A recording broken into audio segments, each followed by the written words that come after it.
갈까요? 네, 자, 그럼 이제 유치원 교육과정 A 문항을 좀 분석을 해보도록 할게요.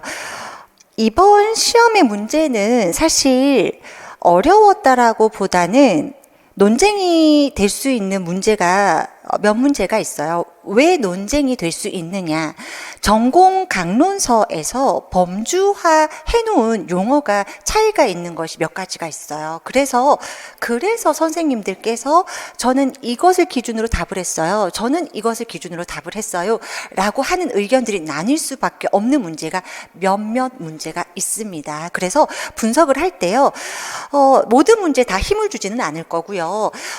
기본적으로 선생님들께서 암기가 되었으면 공부가 되었고, 그리고 전체 수험생들이 크게 논쟁 없이 받아들일 수 있는 문제에 대해서는 큰 언급 없이 답안만 선생님들과 체크 한번 하고, 그리고 어떤 파트에서 근거가 되어서 문제가 나왔는지에 대해서만 말씀드리고, 네, 해설의 방향을 그렇게 저희가 좀 가보도록 하겠습니다.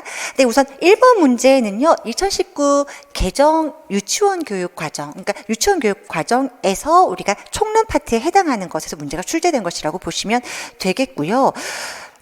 저희커리를 들었던 선생님들은 사실 이 총론에 관련해서 문제 풀이 때 선생님들께 엄청 힘들게 훈련을 시켰던 터라 안 틀리고 오셨으면 좋았겠다 싶어요, 마음은. 왜냐하면 저희가 이 추구하는 인간상이라던가 성격 같은 경우는 개정이 되면서 신설이 되었었죠. 신설이 되었는데 이게 신설이 된 이유가 명확하게 있었다고요. 그쵸? 그래서 저희가 이 전략 노트에서도 선생님들에게 이 부분은 강조를 좀 말씀을 드리면서도 했었고, 그리고 본론, 그러니까 저희가 본강의 때에서도 그 부분에 대해서는 제가 신설이 되었거나 추가가 되었거나 혹은 강조가 되었던 내용에 대해서는 명확하게 선생님들이 이유까지 알고 가셔야 했다라는 거 저희가 강조를 드렸습니다. 그러면 1번에 한번 볼게요. 2019 개정 유치원 교육과정에 기억이 추가된 이유가 무엇입니까? 라고 했을 때 우선 답안은 명확합니다. 답안은 국가 수준의 교육과정 구성체계를 확립하기 위함이었어요.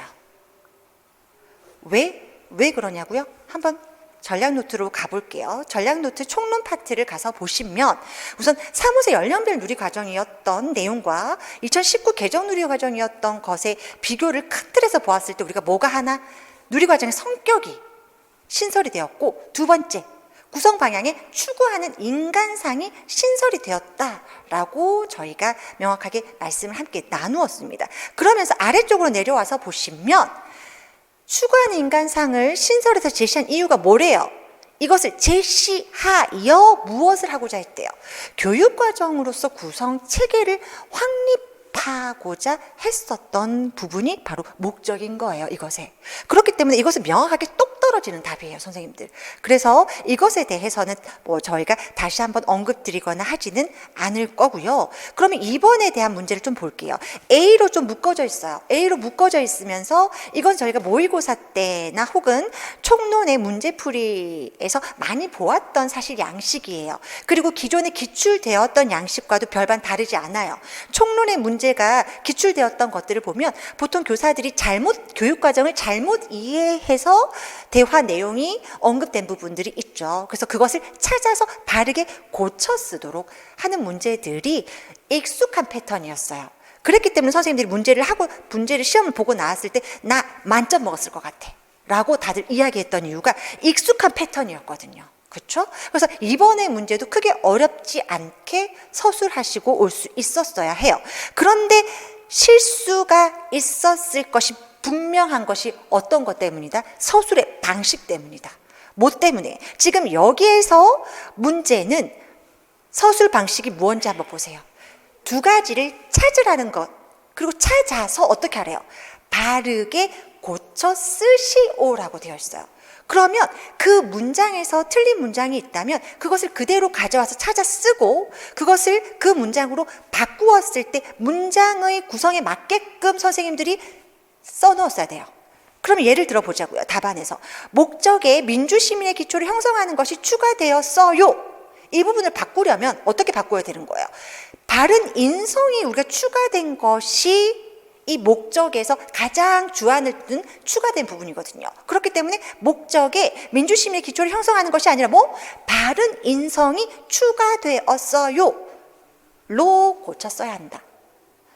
만약에 이것을 가 잘못되었다 이 는을 뭘로 할 수는 있어요? 화살표로 하는 것까지는 가능해요. 하지만 선생님들이 이것을 바른 인성이 추가되었으므로 그에 대한 것으로 내용을 써야 한다 이런 식으로 쓰시면 안 될 것이다 라는 거죠. 그렇게 쓰는 것보다는 이렇게 쓰는 것이 그들이 요구하는 문장의 서술 방식이라는 거예요. 답안 서술 방식이라는 거예요. 그래서 이렇게 쓰셨어야 합니다. 근데 여기에서 실수로 이 1점이라는 배점이 아마 나뉘었을 거예요. 갈리었을 거예요. 네, 저희 주변에서도 봤어요. 이러한 부분들은. 네, 그래서 한번 이 내용도 잠깐 뒤로 가서 확인해 보자고요. 뭐가 추가가 되었는지. 선생님들이 지금 이야기하고 계신 부분들을 좀 보면 이 두 번째 페이지 이것이 바로 잠시만요. 우리가 요것은 아마도 지금 앞에 문장에서 아마 우리 문제 한 번만 가서 볼게요. 여기에서 틀린 것에 대해서 그리고 맞는 것에 대한 내용들을 제가 한번 체크를 해 놓은 내용이었거든요. 한번 문장들을 좀 보시면 5개 영역의 내용을 간략화했죠. 369개나 되었던 것을 369개가 되었던 것을 확 줄여서 50여 개로 줄였잖아요. 그렇죠? 이렇게 줄였기 때문에 그리고 유아가 배워야 할 내용을 연령별로 제시했나? 아니죠. 유아가 경험해야 할 내용을 그리고 연령별로 제시하는 것을 구분을 제시하지 않았죠. 그것이 의미가 없다라고 했잖아요. 그래서 그 부분에 대한 것이 틀렸어요. 잘못되었어요. 그리고 유아의 특성 및 변화 정도와 누리과정의 운영에 대한 평가도 요구하고 있어요. 우리가 평가의 내용에서 볼 수 있는 부분들이고요. 평가의 목적에 따라 적절한 방법을 사용해서 평가해요. 이것은 누가 결정한다라고 했어요. 민주적 방법으로 유치원에서 이제 우리가 선생님들 그리고 관리자들 그러한 분들이 같이 회의를 통해서 민주적인 절차를 통해서 평가의 방법을 어떻게 할지 평가의 시기는 어떻게 할지 그러한 것들을 결정을 해서 우리가 사용해서 평가를 한다라고 했었죠. 그리고 평가의 결과가 어디에 우리가 활용되는지는 너무나 문제에서 이미 기출문제에서 너무 많이 보았던 내용이기 때문에 이것은 그냥 바로 선생님들이 직관적으로 알 수 있었어야 됐었고 그리고 위에 하나를 놓쳤구나. 네, 추가는 인간상이 5가지고 목적에 대한 것, 민주시민의 기초를 형성하는 것이 추가되었어요. 이것이 잘못되었던 것이 민주시민의 기초를 형성하는 것이 추가가 되었던 것이 아니라 바른 인성이 추가가 되었던 부분이었습니다. 그리고 유아들에게 다양한 놀이와 활동을 경험할 수 있는 실내외 환경을 구성해야 합니다. 해서 여기에 대해서는 자율성을 좀 뒀어요. 누구에게? 교사에게. 왜 자율성을 둬야 되죠? 각 반에 자신의 학급 내 유아들이 어떤 놀이를 좋아하는지 그렇잖아요. 어떠한 것에 관심을 가지는지에 따라서 교사는 환경 구성을 그 아이들이 원하고 그 아이들이 흥미있어 하는 것을 바탕으로 해서 지원해줘야 되기 때문에 이러한 부분들을 우리가 연결해서 답안으로 우리가 알 수 있었던 내용이었어요. 그래서 이것을 다루고 있는 내용이 어디였느냐 보시면 여기에서 5개 영역의 내용에 대해서 우리가 어떻게 369개가 59개의 내용으로 확 줄어들었죠. 그러면서 우리가 어떻게 했다? 경험해야 할 내용을 연령 구분 없이 제시를 했다라고 선생님들이 고쳐서 쓰셨어야 했던 내용입니다. 잘못된 내용이었죠. 그리고 다음으로 한번 가보시면 여기에서도 보실 수 있습니다. 목적에 대한 부분들. 자, 뭐가 추가가 되었다라고 했어요? 바른 인성을 추가했다라고 했죠. 그래서 추가된 내용에 대해서는 바른 인성만 쓰셨으면 돼요. 여기에서 놀이를 통해 표현을 제시해서 강조했다라고 하는 내용을 통해 선생님이 놀이를 통해가 더 적합한 내용이 아닙니까? 라고 하시는 분들이 있는데 이 고시문을 통해서 명확하게 바른 인성이 추가되었음을 명확하게 명시하고 있기 때문에 바른 인성이라는 내용이 반드시 들어가야만 채점이 될 수 있다는 거. 네, 물론 놀이를 통해가 함께 표현되면서 이것을 하셨다면 그것은 답안으로 허용이 될 수도 있겠죠. 그것은 근데 우리가 확신할 수 있는 건 아니에요. 그래서 채점의 기준은 그들이 결정하는 것이기 때문에 우리가 그 정도는 선생님 채점될 수 있을 거예요 라고 말씀을 드리기가 조금은 어려워요. 명확한 답은 이 내용이 들어간다는 거. 그 다음에 또 뒤쪽으로 가서 보시면 어떠한 것이 근거가 될 수 있겠다? 이제 다 나왔나 보다. 그쵸? 다 나왔나 봐요. 그러면 3번 문제 가볼게요. 와, 이거 보시고 어땠어요? 저희 선생님들 이미 전략 노트 때 교육 신념을 너무나 강조했을 뿐만이 아니라 마지막 가장 8회차 때 우리 논술에서 이 교육 신념 쓰는 거 문제가 나왔었죠. 그래서 저희가 성숙주의와 구성주의에 대한 교사의 교육 신념에 대한 문제를 선생님 직전에 공부를 하고 갔었기 때문에 선생님들이 이제 뭐 DM이든 뭐든 이게 글을 주실 때 신났었다고 얘기를 하시더라고요. 아예 8회차에서 쓰고 갔던 내용이 딱 나왔으니까 너무나 쉽게 명확하게 선생님들이 볼 수 있었습니다. 가서 보시면요, 니은에 해당하는 거, 니은에 해당하는 교사의 교육 신념 한번 볼까요? 내용을 한번 보면요, 우리가 우선 교사의 교육신념은 우리가 세 가지를 통해서 알 수 있다고 말씀을 드렸었어요. 성숙주의와 행동주의와 상호작용주의, 구성주의. 제가 이 모든 걸 다 지금 이 시간에 강의를 하기에는 좀 어려움이 있고요. 이론적인 내용을 설명할 지금 시간도 아니기 때문에 여기서 상호작용주의에서 굉장히 강조하는 것은 학습자를 무엇으로 본다?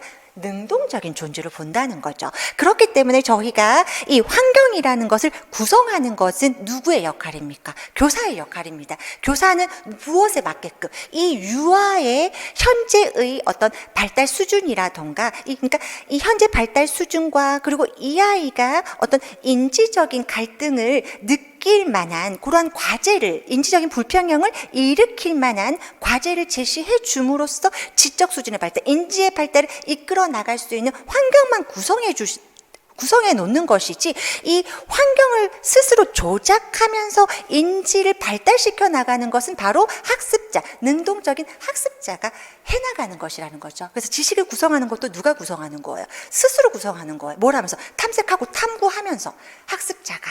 네, 그러한 부분들을 강조하고 있는 거. 그렇기 때문에 놀이를 통해서 유아들이 스스로 이 놀이 안에서 흥미 있어 하는 놀잇감을 선택하고 이것에 몰입하면서 조작하고 탐색하고 탐구하는 과정을 통해서 아이들은 자연스럽게 인지가 발달해 나갈 수 있다라고 보는 거.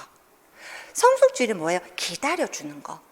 행동주의는 준비도에 대한 부분들을 어떻게 할 수 있다? 우리가 교사가 훈련을 통해서 준비도를 준비시킬 수 있다라고 보는 관점이었잖아요. 그렇죠? 네, 그래서 칭찬이든 뭐 어떤 강화와 같은 그러한 것들을 강화의 원리를 통해서 유아들 그리고 학습자를 우리가 어떻게 할 수 있다?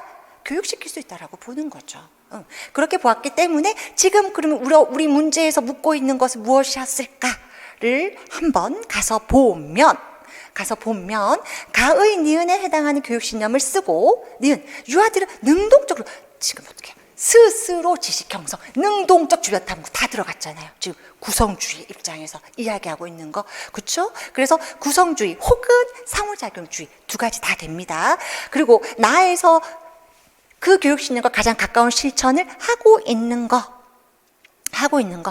자, 무한한 능력을 가진 유아가 세상을 배워가는 장으로서 놀이에서 다양한 경험을 할 수 있도록 지원한대요. 교사가 어떻게 한다고요? 환경적인 측면에서 유아가 충분히 스스로 뭔가를 할 수 있도록 어떤 뭐 놀이의 자료적인 측면에서 또 시간적인 측면에서 공간적인 측면에서 지원할 수 있는 거죠. 다만 이것에서 놀이를 하면서 스스로 지식을 형성해 나가고 인지를 발달해 나가는 건 유아의 몫이에요. 그래서 우리가 최교사에 대한 부분들을 언급하시면 되고, 요것만 적으셨어야 돼요. 왜요? 선생님들 뭐 다른 거 같아부터 적으셨던 분들도 있다고 하시던데 교사가 누구인지 찾아 쓰라고 했기 때문에 교사의 이름만 쓰시면 되는 문제였습니다. 그래서 1번에서는 실수가 없었으면 이 지금 배점 5점은 다 가져오셨어야 했던 점수였어요. 어렵지는 않았는데 실수가 반드시가 아니라 아마 있었던 분들이 좀 있을 겁니다. 좀 아쉬움이 있는 거죠. 실수가 있었다면. 네, 그럼 두 번째 문제 2번으로 한번 가보도록 할까요? 2번 문제를 가서 보시면 와, 이거는 저희가 문제풀이에서 똑같은 문제가 있었어요. 똑같은 문제의 소유자를 찾고 그래서 고든의 부모 효율성 훈련 이론에 근거했을 때 부모가 사용한 그 방법, 그게 바로 뭐였죠? 우리가 반영적 경청 혹은 적극적 경청이라는 용어를 사용합니다. 그래서 반영적 경청 그리고 적극적 경청 다 답이 됩니까? 답이 되죠. 그래서 저희가 문제풀이 때도 요 개념을 명확하게 쓸 수 있는 문제를 드렸었어요. 제가 선생님들에게 누차 이 말씀을 드렸던 것이 뭐였냐면 부모 교육 이론에서 이제 그냥 단편적으로 그 명칭을 쓰라고 하는 문제는 나오지 않을 거다. 이제 저희가요, 선생님들 너무나 안타까운 건 시험이 계속 연도가 누적이 될수록 명칭을 묻는 문제들은 줄어들 수밖에 없는 게 앞에 이미 기출되었던 문제들에서 명칭을 묻는 단편적인 문제들이 출제가 되어버렸기 때문에 그 문제들에 대해서는 개념을 쓰라고 할 수밖에 없어요. 그렇다고 핵심인 A, 그러니까 핵심이라고 보는 이 코어를 놓고 갈 수는 없잖아요. 출제자들이. 그렇기 때문에 유아교사들이 반드시 알아야 하는 어떤 이론적인 코어는 물어야 하는데 너무 단편적으로 이미 기출만 다 외운 사람들이 쓸 수 있는 그러한 답안을 요구하는 문제는 낼 수가 없다는 거예요. 그럼 변별력이 없잖아요. 그렇다 보니까 저희가 서술 문제가 많아지는 것처럼 느껴지는 거예요. 하지만 코어가 변화된 건 아니에요. 그렇기 때문에 지금 계속 언급드리고 싶은 게 뭐냐면 문제를 선생님들께서 시험을 준비하실 때 계속 항상 한 해마다 새롭게 뭔가 적용이 되어서 나오는 지엽적인 B파트 같은 그러니까 우리가 핵심 코어가 A라고 보면 지엽적인 B가 있고 지엽적인 C가 있을 거예요. 그런데 굉장히 지엽적인 C에서 한 문제가 나와요. 올해의 유화 같은 문제, 그리고 예전에 왈츠 같은 문제, 그런 거. 그러니까 고등학교 때, 중고등학교 때 배웠던 상식과 연결해서 문제를 풀어야 하는 문제. 그것은 우리가 어찌할 재간이 없어. 우리가 어떻게 할 수가 없어요. 이것은 그거에 맞는 판단을 스스로 해서 옛날에 배웠던 상식적인 걸 녹여내서 쓸 수밖에 없어요. 그리고 B의 해당하는, 그러니까 신이론이라고 볼 수는 없고 최근에 좀 논의가 많이 되고 있는 논문들에서 등장하는 그러한 내용들이 어쩌다 지금 그 출제자들이 스스로들이 연구했던 파트가 있어서 들어가다 보니까 그러한 문제가 나오는 거. 그 B 파트에 해당한 게 뭐예요? 이번에 나온 것이 주변 텍스트, 파라텍스트라고 불리우는 그러한 문제. 그러니까 이 B와 C를 아우르려고 하다 보니까 A를 놓치고 가요. B, C 모으느라고. B, C 놓쳐도요 2, 3점을 놓친다고 해서 선생님들이 97점을 놔버리면 이것을 더 야무지게 공부하지 않으면 결국 고득점을 받기는 어려워요. 그렇기 때문에 우리의 공부는 우선 이 A라는 것을 명확하게 개념을 쓸 수 있게끔 공부가 되는 것이 1번입니다. 그래야 되기 때문에 지금 제가 왜 이런 잔소리를 하냐면 반영적 경청이나 나 전달법이나 제가 선생님들에게 계속 말씀을 드렸던 게 개념 명확히 알고 계셔야 돼요, 선생님들. 그리고 이것들이 가지고 있는 장점에 대한 거 반드시 알고 계셔야 되고 이 반영적 경청이 가지고 있는 경청 기술 같은 것들, 그렇죠? 경청 기술 그리고 단계, 3단계에 대한 부분들 이런 거 좀 명확하게 알아주세요. 선생님들 부탁할게요. 제가 간곡하게 외웁시다 라고 했던 문제였었거든요. 그래서 이거는 핵심 코어에 해당하는 내용이었기 때문에 요거를 안 외워서 명확하게 못 외워서 우리가 문제풀이까지 한 번 더 연습을 했었는데 못 써냈다면 나의 공부의 방향을 다시 좀 점검해야 돼요. 내년을 도전할 거라면. 그렇고요. 그리고 나무라는 게 아니라 공부의 방향을 우리가 다시 한번 다 잡아가자는 거예요, 선생님들. 흔들리지 말자는 거죠. 그렇게 해서 이 부분을 한번 말씀을 드렸고, 그래서 이게 사용할 때 주의점이라는 게 특징이에요. 특징. 반영적 경청이라는 게 뭔데요? 이분이 말하는 대상에 대한 입장을 공감해 줘야 되는 거예요. 나 있잖아, 네가 어떤 마음인지 진짜 잘 알겠어. 그걸 충분히 공감하면서 그 대상이 말하는 것에 대해서 판단하거나 비평하거나 그러려는 의도를 들켜서는 안 돼. 충분히 공감해 주면서 그렇겠다. 나한테 계속 말하고 싶지 너. 내가 이렇게 공감해 주니까. 그러한 것을 전달해 줄 수 있어야 하는 거예요. 그리고 내가 네 이야기를 진짜 지금 집중해서 듣고 있거든. 그것을 눈을 직접 마주치면서 끄덕거려 가면서, 그쵸? 나 지금 네 이야기를 진심으로 집중해서 듣고 있어. 이것을 어필하실 수 있어야 되는 거거든요. 그래서 그 부분들이 이 아이가 갖고 있는 특징이에요. 반영적 경청이 갖고 있는 특징이자 경청에서 요구되는 기술이죠. 그것이 우리가 바로 부모 교육에서 한번 언급을 드렸었어요. 한번 가서 볼까요? 여기에서 문제의 소유자가 누구였을 때, 자녀였을 때, 문제의 소유자가 자녀였다라는 것은 우정의 관계에서 아이가 어려움을 느낄 수도 있고요. 유치원 내 생활에서 아이가 느끼는 어려움이 있을 수 있어요. 자녀의 문제는 보통 이러한 문제들이죠. 그럴 때 우리는 문제의 소유자가 자녀라고 이야기를 해요. 이러한 상황이 있을 때, 그러한 자녀가 문제의 소유자일 때 부모가 사용하는 기술이라는 거예요. 그것 또한 하나의 특징이죠. 그런데 이것으로만 단편적으로 이 특징을 논하기에는 너무 간단해요. 그래서 이것만 서술하셨다면 저는 그것을 특징으로 다 명확하게 서술했다라고 보지는 못하겠어요. 제가 채점자라면. 왜냐하면 명확한 적극적 경청의 특징이 여기서부터 있거든요. 부모가 말을 많이 하는 것이 아니라 자녀가 말을 많이 할 수 있도록 해야 돼요. 자기 이 안에 들어있는 내적 감정을 드러낼 수 있도록 해야 된다고요. 그래서 자녀의 감정을 진심으로 이해하려고 노력하는 태도를 가지고 자녀의 마음을 비언어적인 반응을 보이면서 경청해줌으로써 자녀를 하여금 계속 말하게끔 만들어줘야 된다는 거죠. 지금 이 부분이 여기 안에서 지금 다 들어가고 있어요. 필수적 자세, 경청의 기술. 여기에서 다 언급되었던 내용이었잖아요. 명확한 답안이란 없어요. 여기에서 선생님들이 짜집기해서 두 가지 내용을 명확하게 분류해서 다르게 쓰셨으면 돼요. 겹치지 않게만, 중복되는 내용이 없게끔만 선생님들이 서술하셨으면 돼요. 그래서 근거는 필수적인 자세 파트와 경청의 기술의 파트에서 적용해서 연결해서 쓰셨으면 되었던 문제였습니다. 이것도 논란의 여지는 없기 때문에 이 정도로 언급하고 갈게요. 그럼 두 번째, 2번 문제로 가시면 기억에 나타난 부모교육 유형 한 가지를 쓰라고 했습니다. 이거 보고 소름.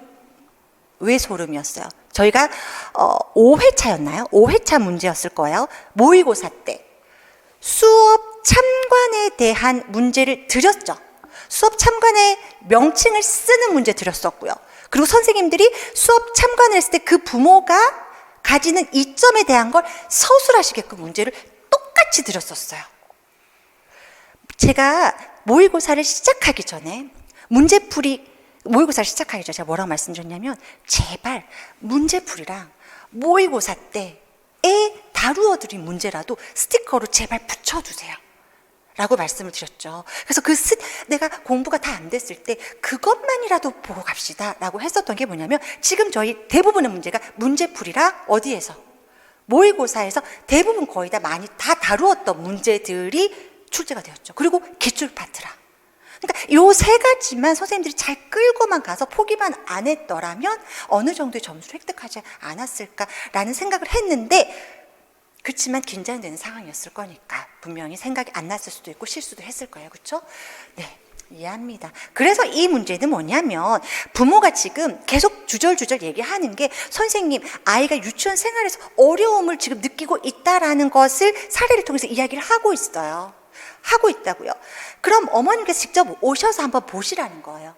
아이가 실제 유치원 내에서 어떻게 생활하고 또래 관계는 어떠한지에 대해서 부모님이 객관적으로 자신의 자녀를 바라보고 그래서 판단할 수 있어야 한다는 거예요. 그리고 그런 상황일 때 교사가 어떻게 유아에게 상호작용하는지 이러한 것들을 교사가 또 부모가 또 그것을 참관하는 과정을 통해서 나도 아이가 저렇게 이야기를 할 때 이렇게 내가 상호작용 해줘야 되는 거구나. 그러한 것까지를 수업 참관에서는 이점을 다 가지고 올 수 있어요. 그렇죠? 그래서 우리가 이 내용을 어디서 다루었느냐 한번 보자고요. 그러면 여기서 보실게요. 유아는 절대 유치원에서 보이는 모습이랑 가정에서 보이는 모습이 같지 않아요. 그렇기 때문에 부모님들은 아이가 어머님 누구누구와 다투어서 저희 아이가요? 어머님 아이가 무엇을 친구에게 던져서 저희 아이가 절대 그런 걸 던지는 아이가 아닌데요. 그럴 때 가장 부모님에게 더 이렇다 저렇다 말할 필요 없어요. 수업 참관을 통해서 자신의 아이에 대해서 객관적으로 바라보면 돼요. 그리고 우리 아이가 다른 아이들과 함께 있을 때 보이는 행동을 통해서 지금 같은 연령의 아이들인데 저 아이는 이러한 행동을, 이러한 발달 수준을, 이러한 어휘에서 언어 발달에서 이러한 수준이구나. 우리 아이가 지금 어느 지점쯤에 와 있는지를 부모가 객관적으로 바라볼 수 있다는 측면에서 그러한 정보를 얻을 수 있죠. 그렇지만 지금 이 문제에서는 이러한 어떤 정도와 개인차를 식별하고 이러한 것으로 연결하기는 조금 어려웠을 수는 있어요.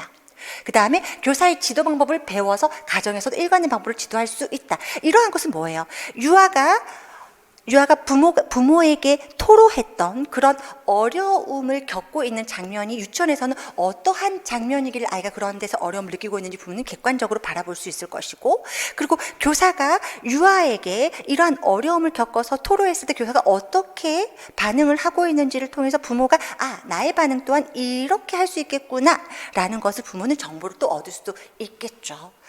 여기 안에서 선생님들이 어떻게 할 수 있을까요? 유도리 있게 사실은 서술하신다면 충분히 채점될 수 있는 답안을 저는 서술하셨을 수 있었을 거라고 생각을 합니다. 그리고 저희가 이미 모의고사에서 모범 답안 형태의 답안을 제시한 적이 있었기 때문에 그것들을 좀 활용해서 쓰셨을 거라고 생각을 하는데요. 네, 그건 저의 생각이니까요. 네, 그래서 어쨌든 이 유형의 장점은 다행히 한 가지를 쓰라고 했기 때문에 객관적인 이 아이에 대한 이해가 될 수 있다라는 측면에서 객관적인 이 시선을 통해서 아이를 바라볼 수 있기 때문에 그러한 부분들과 연결을 해서 저희가 지금 제시해드리는, 저는 모범 답안이라고 안 하려고요. 모범 답안이 어디 있어요? 저희가 강사 입장에서, 그리고 저와 함께 소속되어 있는 저희 연구진들이 함께 출제자가 한번 되어보자 라고 한번 생각을 했을 때 우리가 이런 의도로 내려고 하셨던 게 아닐까라는 것을 다만 추론해서 유추해서 답안을 그냥 제시해드려 보는 거예요. 그렇기 때문에 내가 똑같이 이렇게 안 썼는데 어떡하지 불안해하실 필요는 없다. 기다려라. 점수가 나올 때까지. 그렇죠? 다만 이러한 방향에서 문제는 출제가 되었을 것이다 라고 저희가 생각을 해보는 겁니다. 이번 문제까지도 큰 혼란은 없었어요. 3번 문제입니다. 이거는 말하면 입 아파. 이미 지원 관련해서는요, 놀이 지원 관련해서는 저희가 기출로 출제가 된 적이 있었어요? 없었어요? 있었죠. 놀이의 자료적인 측면에서, 시간적인 측면에서, 공간적인 측면에서 우리가 관찰을 통해서 이것은 놀이 실행자료, 놀이 이해자료 총론에서 언급 안 했더라도 우리가 어디서 배웠어요, 선생님들? 개론에서 놀이 파트에서 이미 충분히 선생님들 어떻게 봤었어요? 관찰을 통해서 자료 지원, 시간 지원, 공간 지원 관련해서 배웠었잖아요. 그러한 것들만 선생님들이 떠올리셨어도 이것은 어렵지 않게 시간적인 차원에서 혹은 자료적인 차원에서, 공간적인 차원에서 갖고 올 수 있었어야 했죠. 그래서 여기에서 실수하셨을 부분 한번 체크할게요. 여기서 기호를 안 썼습니다. 기호를 안 쓰고 순서대로 썼어요 라고 하시는 분들이 있는데 저는 불안하다고 생각합니다. 여기에서는, 이 문제에서는 순서대로 쓰라는 말이 없어요. 그리고 답안을 서술하는 방식을 점으로 두 줄을 명확하게 주는 이유는 이것을 분류해서 명확하게 기억이 뭔지, 니은이 뭔지를 명시하라는 것을 이 1번 서술 방식으로 제시를 이미 하고 있어요. 그렇기 때문에 저희가 제시한 답안 형태처럼 기억을 반영하기 위하여 재료들을 다양하게 제공할 것을 제안하였다. 니은을 반영하기 위하여 이 부분이 들어갔어야 합니다. 그냥 순서대로만 썼다. 재료들을 다양하게 제안하였고 놀이 시간을 충분히 채울 것을 제안하였다. 저는 이거 그으라고 했어요. 그으라고 했습니다. 의견을 주셔서. 기호를 쓰셨으면 돼요. 기호를 쓰시고 순서대로 제시를 하셨으면 그 정도까지는 채점의 허용 기준이 되겠습니다. 네, 그래서 왜냐면 기억을 보면 왕 역할을 하는데 필요한 소품 만들기를 원했대요. 그리고 니은은 극놀이를 더 오래 하는 거고, 그 다음에 필요한 소품이니까 이것을 하기 위해서는 우리가 자료적인 측면에서 제안을 했어야 될 거고요. 극놀이를 더 오래 하고 싶으니까 시간적인 차원에서 충분히 우리가 지원을 했었어야 돼요. 이것은 A를 안 봐도 알 수 있었어야 돼요, 사실은. A를 안 봐도. 근데 A를 보면 A 안에서 이미 그 공간을 확장하고 놀이 시간도 충분히 주고 재료를 다양하게 제공해 주고 라고 했으니까 지금 공간에 대한 파트는 빼야 되는 거고, 시간을 충분히 제공해 주었다라는 측면, 그리고 재료를 다양하게 제공해 주었다라는 측면, 요 두 가지를 우리가 근거로 가지고 올 수 있었겠죠. 네. 그래서 우리가 요 부분들은 어디에서 우리가 선생님들 근거를 드렸냐면 총론 교수 학습 파트에서 저희가 교사가 놀이 지원자로서 환경적인 차원, 환경적인 차원, 그러니까 공간적인 차원, 환경적인 차원, 그리고 자료적인 차원에서 언급하고 있다라는 부분을 총론에서 명시하고 있거든요. 한번 살펴보면 여기서 또 놀이 실행 자료에서도 공간에 대한 자료 시간, 그렇죠? 이러한 부분 한번 언급이 또 되고 있고요. 이거 몰라도 쓸 수 있었어요, 그렇죠? 뒤로 넘어가면 다해 충분히 여기에서 우리가 공간에 대한 지원과 관련된 내용, 또 아래로 내려와서 보면 이 놀이 실행 자료에서도 이 부분은 또 충분히 언급이 되어 있었던 내용이었죠. 또 뒤로 넘어가면 여기에서도 놀이 자료에 대한 언급이 총론과 실행 자료에서 이미 충분히 내용들이 들어가 있었어요. 저희가 왜 이걸 쓸데없이 넣어놔서 아니죠. 놀이 실행 자료와 총론을 엮어서 이해 자료랑 엮어서 보시라고 이 고생을 해가면 선생님들께 드렸었잖아요. 그렇죠? 이번에 총론 파트가 문제로 많이 나온 만큼 선생님들께서 열심히 보셨으면 아마 답안을 잘 서술하셨을 거예요. 시간에 대한 차원, 우리가 편성 운영에서 라항에서 제시가 됐었죠. 네, 그러한 부분들도 이러한 문제들과 근거가 될 수 있는 내용이라고 볼 수가 있겠습니다. 그 다음 길포드 반가웠죠. 왜 반가웠어요? 우리 정교성 문제를 모의고사에서 풀어봤어요, 안 봤어요? 풀어보셨죠. 정교성과 민감성은 좀 다른 문제였죠. 그렇죠? 정교성은 좀 새롭게 뭔가 차관적인 차원에서 뭔가가 들어가요. 정교성의 답을 한번 볼까요, 선생님들? 정교성의 답안을 한번 먼저 보시면 기존의 다듬어지지 않은 어떤 아이디어가 있는데 거기에 좀 더 세부 사항을 추가를 해서 가치로운 것으로 발전시키고자 하는 거. 그것을 우리가 무엇으로 본다? 정교성이라고 보는데, 그러면 디귿을 한번 볼까요? 가의 디귿.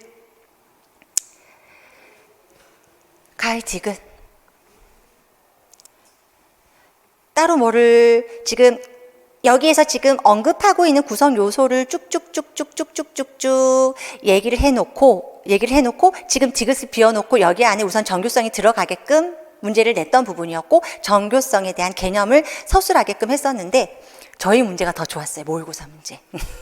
저희 문제가 더 좋았습니다. 왜냐하면 정교성에 대한 예시가 명확하게 선생님들께 제시가 되었었기 때문에 좀 더 새로운 어떤 창안적인 방식으로 아이들이 기존의 어떤 이런 다듬어지지 않았던 어떤 한 아이디어에다가 새로운 걸 추가하는 것을 저희는 예시로 명확하게 좀 드렸었기 때문에 이 문제도 사실 논란의 여지는 없어요. 논란의 여지는 없고, 제가 말씀을 드렸었잖아요. 이분들이 이제 선생님들이 기본 개념을 너무 잘 알고 명칭들을 줄 때는 뭘 꼭 가지고 올 거다. 뭐 표 같은 거든 도식화된 거든 그런 거 갖고 오는 거 엄청 좋아하시니까 평가 파트나 이런 우리가 이제 그 외적인 어떤 여러 가지 문제들을 풀 때도, 음악을 풀 때도, 미술을 풀 때도 이런 도식화된 내용들을 가지고 오는 것들이 굉장히 많을 거예요. 그래서 그거 우리 준비해야 돼요 하면서 도식 연습들 되게 많이 했었죠. 도식을 해석하는 연습들. 지금 이 문제의 경우에도 그 도식을 해석하는 부분들, 그러니까 결국에는 기호 따라가고 이거 따라가고 저거 따라가고 왔다리 갔다리 해야 하는 문제였던 거예요. 독해력이 필요했던 거죠. 문제를 해독하는 능력이 충분히 필요했던 문제. 그래서 이러한 문제를 사실 3번과 같은 문제를 3번 문제의 소문학 2번, 3번을 잘 풀려면 뭘 많이 해봐야 되냐면 문제를 좀 여러 문제를 선생님들이 충분히 풀어보시는 것도 중요하지만 계속적으로 틀렸던 문제들을 반복해서 계속 풀어보시면서 문제를 계속 해독하는 연습. 내가 제대로 못 읽어서 방향을 못 잡아서 틀렸던 문제들을 계속 모으고 모아서 그것을 우리가 오답 노트라고 하죠. 그렇게 해서 계속 반복해서 풀어보는 연습을 하시면 해독 능력은 늘어납니다. 네, 그래서 가의 시와 그리고 나에 우리가 근거해서 윤후에게 부족한 창의적 성향 요소를 쓰라고 했는데 막 주저리주저리 창의적 성향 요소로 들어갈 수 있는 걸 주저리주저리 다 써놨어요. 그래서 위에 거 가는 뭐 그렇다 치고 지금 아래쪽에서 내용을 한번 보면 왜 그럴까? 새로운 여기에 초점이 돼야 돼요. 새로운 거. 왜 그럴까? 질문하는 거. 이것이 대표적으로 무엇과 연결되는 거냐면 호기심과 연결된 거예요. 호기심. 한번 볼까요? 그럼요, 선생님들. 우리가 창의성과 관련된 내용. 그렇죠. 우선 정교성에 대한 부분. 정교성에 대한 부분은 우리가 정교성에 대한 부분에 이 별이 왜 요거 돼 있어요, 선생님? 꽃이 붙여져 있는 건 서술 노트에서 연습했던 문제였어요. 서술 노트에서 개념을 서술하게끔 선생님들께 연습을 시켜드렸던 문제였죠. 그래서 정교성을 선생님들이 의외로 별로 중요하지 않게 생각을 해서 제가 모의고사에 이 문제를 냈었던 건데 잘 적중됐어요. 그렇죠? 그래서 정교성에 대한 요 개념을 선생님들이 갖고 가서 쓰는 거였기 때문에 크게 더 연결하지는 않을게요. 그냥 어떤 아이들이 여러 새로운 상황에 놓이더라도 어떤 아이는 가서 이거 왜 그러지? 라고 보는 아이가 있고요. 똑같은 놀잇감을 주더라도 이 놀잇감 가지고 그냥 그대로 계속적으로 놀아보는 애가 있고 새롭게 무언가를 계속적으로 새롭게 뭔가 새로운 방식을 추구하려고 하는 아이들이 있어요.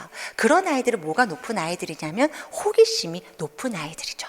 그래서 저희가 특히 뭐 이 자발성이라던가 호기심이라던가 이러한 부분들에 대해서 문제풀이 안에서도 충분히 연습을 시켜드렸던 문제였었기 때문에 선생님들께서 지금 올해에 그래서 이 문제가 나왔다고 해서 이제 버려도 되나요? 하는 게 사실 저는 제일 위험하다고 생각을 해요. 나왔던 개념이 이 개념이라면 다른 개념의 파트에서는 뭘 또 물을 수 있다? 이 개념을 역으로 물을 수 있다거든요. 그래서 이 파트를 나왔으니까 버리는 게 아니라 이 파트에서 이번에는 명칭을 물었으면 이제는 이 뒤에 개념을 물을 수 있기 때문에 이것은 이제는 하나의 핵심 코어가 될 수 있는 문제인 거예요. 그래서 해가 거듭될수록 공부해야 되는 양은 조금 더 질은 높아질 수밖에 없죠. 그래서 문제의 수준도 좀 더 높아질 수밖에는 없어요.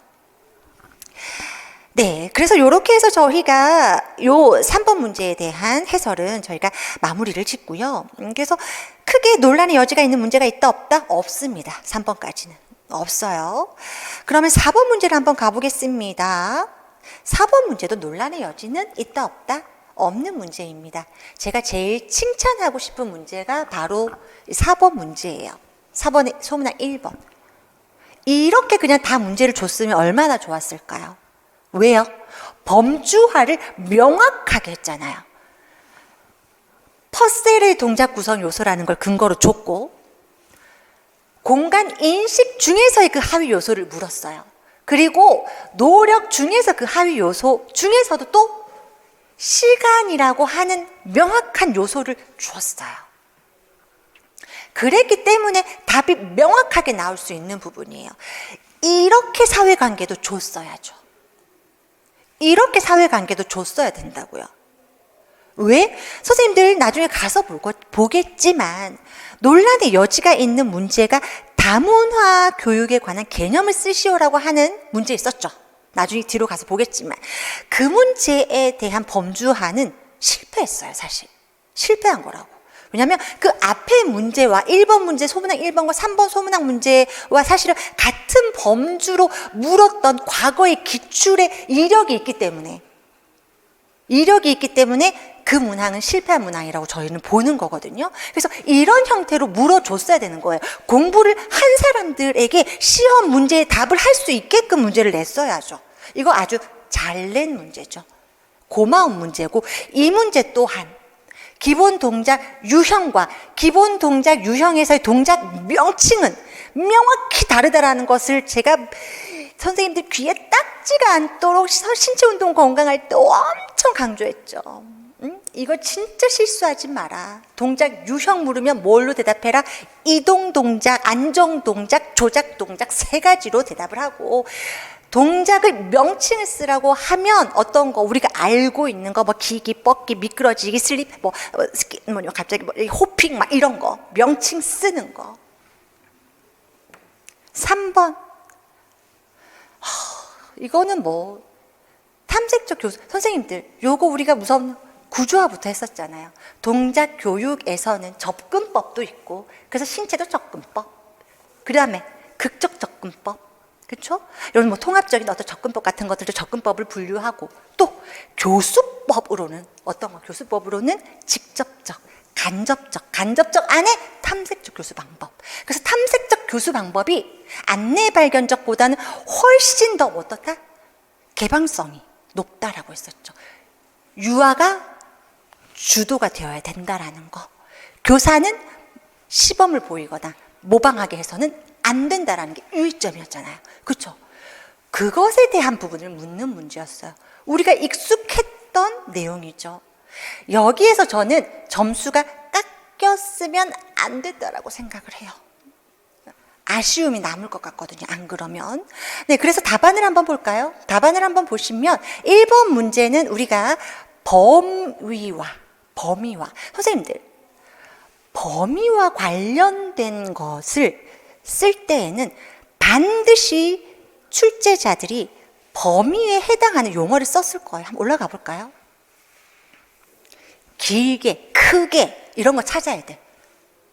어떻게 해요? 진짜 길다. 어디에 초점을? 진짜 길다.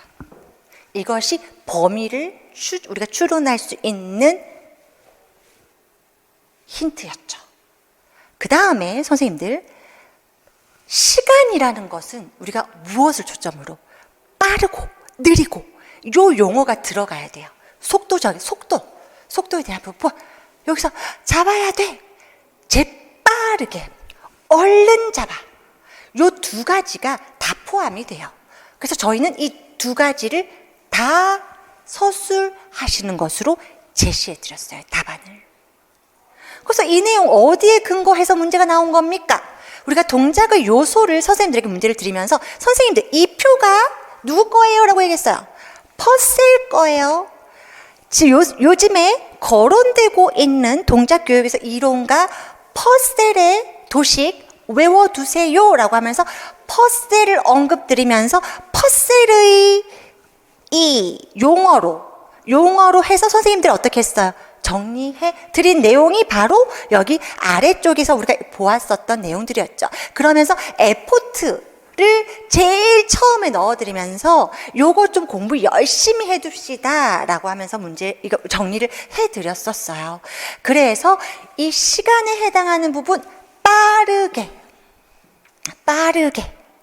우리는 지금 이 안에서 속도와 관련된 재빠르게, 얼른 잡아, 요 파트를 이 속도에 해당하는 것으로 우리가 이해하고 시간에 대한 내용으로 답을 드릴 수 있었던 것이었고요. 공간인식 가볼까요?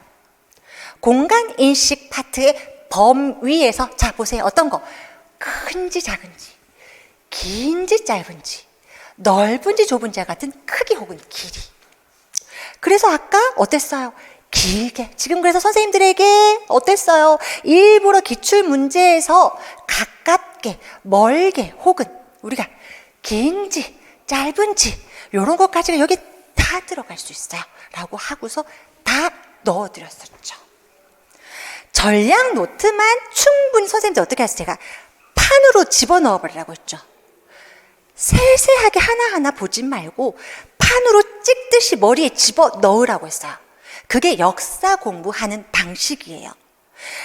아주 두꺼운 책으로 저희가 공부를 해야 할 때는 판으로 모든 내용을 전체적으로 보아야 하는 부분이 필요해요. 그래서 처음에는 세부적으로 공부를 하고 나서 나중엔 한 5개월쯤 내가 어느 정도 이 내용이 숙지가 됐다 했을 때 판으로 찍어서 내 머릿속에 판으로 집어넣어서 그 내용 여기에 여기 하위집에 여기 있잖아 라고가 툭 튀어나올 만큼 공부가 되었어야 합격권에 들어갈 수 있다라고 했죠. 한번 되돌아보세요. 강사가 선생님 이렇게 해보세요라고 했던 그 방법을 제대로 잘 스스로의 공부의 방향에 적용을 했었는지. 왜냐하면 방향성을 계속 수정하셔야 돼요. 결과가 만족스럽지 않았을 때는요. 네, 그거 한번 언급드리고요. 그래서 공간인식 이렇게 우리가 문제의 근거를 찾을 수 있었습니다. 그러면 다음 문제로 넘어가서 볼게요. 여기에서 기본 동작 유형, 세부 동작 명칭 이거 뭐 쓰라고 하는 건지 한번 가볼까요? 우리 내용으로 가보죠. 전략 노트로 가보겠습니다. 입이 아프게 말했죠. 선생님 기본 동작 유형으로 묻는지 기본 동작 명칭으로 묻는지에 따라서 답은 달라집니다. 그래서 일부러 또 선생님들에게 노이로제 들라고 또 여기 또 구조화를 할 때 기본 동작 유형, 기본 동작 명칭 이렇게 선생님 짜증냈었잖아요. 제가 너무 많이 말을 해서. 왜? 이거 자꾸 실수하고 오니까. 그렇죠? 근데 다행히 이번에는 명확하게 이분들이 참 친절했어요. 친절했다고.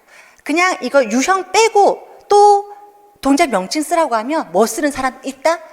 안정, 이동, 조작 쓰는 사람 있었을 거예요. 근데 다행히 2개니까 아 이거 둘 중에서 하나구나로 쓸 수 있었던 거죠.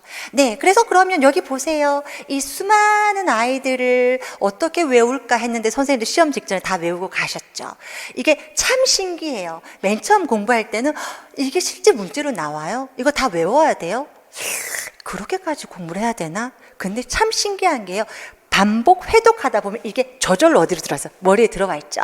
그래서 제가 근데 선생님들에게 다행히 올해는 명칭만 물었어요. 근데 진짜 잔혹한 출제자들 들어가게 되면 뭐라고 했어요? 요것의 개념을 쓰는 문제가 나올 수 있다라고 했죠. 내년에 나올 수 있죠. 나올 수 있어요. 나올 수 있기 때문에 동작의 명칭은 충분히 명확히 외우셔야 하고 그 세부적인 개념까지 명확하게 아셔야 한다. 왜? 그 개념도 알아야 사실은 그 개념을 써놓은 이 본문의 내용에 준하게 명칭을 쓸 수 있을 테니까. 이거 선생님들 제가요. 선생님들 웃었잖아요. 제가 갤로핑 뛰는 거랑 선생님 옆으로 가는 이렇게 옆으로 이렇게 따라가는 거. 옆으로 따라가는 거. 이거 뭐예요?